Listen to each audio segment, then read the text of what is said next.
this piece is actually based on a pastel that I did back in about 2009. And that piece actually is owned by the UW co-library. My thinking with this is that I am dealing with the whole fire season. Uh-huh. And so the piece will be changed to reflect the fire. You say the piece will be changed. Are you taking what that piece that exists in and then transferring it to another medium? Is that right? Yes. So my process is that I've been looking again at older pieces of work and thinking about them from this time period as opposed to when I actually created them. What got me started was I was doing a lot of these little 10 by 10 inch acrylic strapo prints. And there were a number of them that I started thinking, boy, I wish that was larger. I really like the feel of that, the abstractness of it, you know, all of the details. I wonder what it would look like if it was 4 foot by 4 foot instead of 10 by 10 inches. But I got to thinking about, boy, I wonder if there's a company I could work with that would weave some of these larger for me. I got to looking online and I discovered that there's an online company called Quality Tapestries who works with a number of different weaving mills, but the one that I work with through them is in North Carolina. Yes. And they have a computerized Jacquard loom. First, I contacted them and said, do you ever work with an individual artist to do just singular pieces? And so they said, well, we haven't, but send us an image and let's see how it turns out. So I sent them an image and they got right back to me and said, we love this, we'd like to try this. And so became our association. So I send a digital image to them of the work that I want to have turned into a Jacquard tapestry. They put it into their computerized system so that the computer reads the pixels of the digital image and it's, if I am understanding it correctly, it's the computer that determines the colors of threads that need to go into the actual weaving in order to achieve what it is thinking is the color that it sees in the digital image.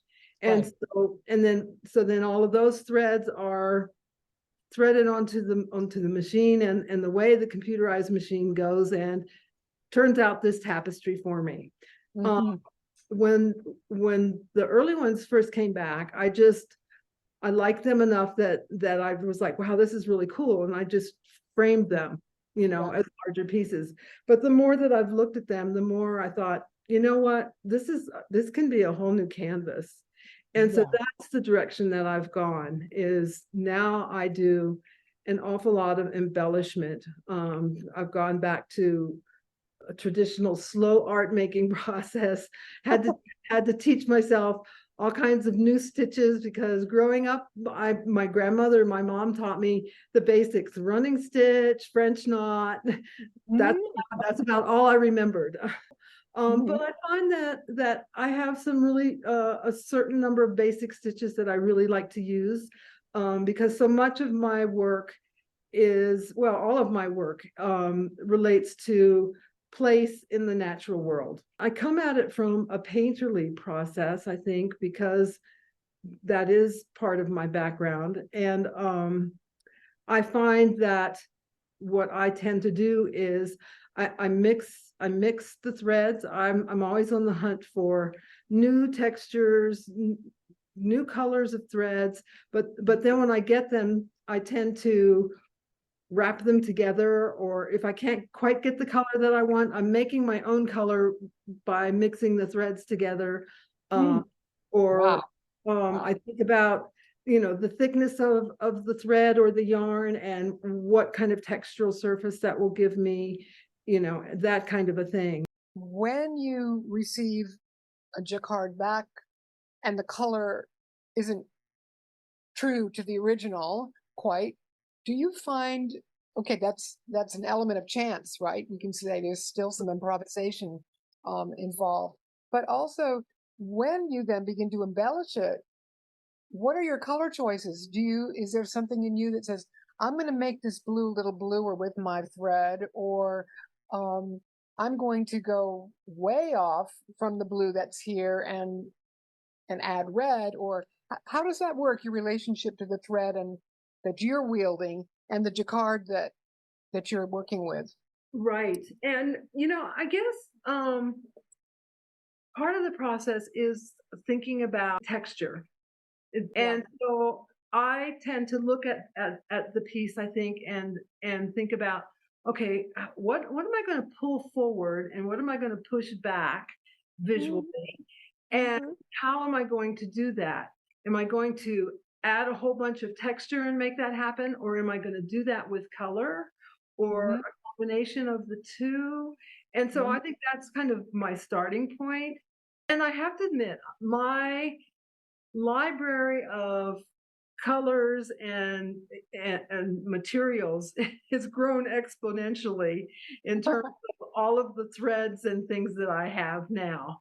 And so I have choices that I can play with, and so I tend to always be on the lookout when I go different places.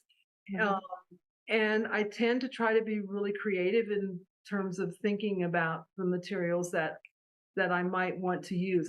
How am I best going to do with this what I want to do? And exactly what is this that I want to do? Is it the color that's most important? Is it the texture? Is it the blend of everything? All of that comes into play in my thinking process. How physically do you do it?